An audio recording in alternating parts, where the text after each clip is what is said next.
আসসালামু আলাইকুম রহমতুল্লাহ। বন্ধুরা, এই পাহাড়টি সাফা পাহাড়। এখানে দোয়া কবুলের জায়গা। এইটা হচ্ছে সাফা পাহাড়। এখানে বেশিক্ষণ দাঁড়াতে হবে। সাফা পাহাড়ে দাঁড়িয়ে দোয়া কবুল হয়। এই পাহাড়ে বলে দাঁড়িয়ে তো জন্য 1 মিনিটের মধ্যে যা যা চাওয়া আছে কিন্তু আল্লাহর দোয়া করবে। আসসালামু আলাইকুম রহমতুল্লাহ। বন্ধুরা, এই সাফা পাহাড় এই কি সুন্দর দেখতে। আল্লাহ,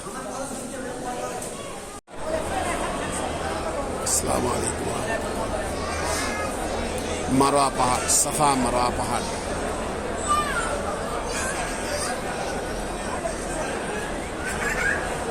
বন্ধুরা, এই পাহাড়টি মারোয়া পাহাড়।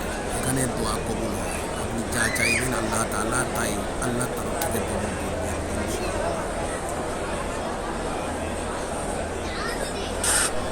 বেশি বেশি দোয়া করুন, আল্লাহর কাছে দোয়া করুন বেশি বেশি। যা চাইবেন তাই আল্লাহ কবুল করবেন ইনশাআল্লাহ। লাইক, শেয়ার, কমেন্ট করুন। মাশাআল্লাহ, সুবহানাল্লাহ।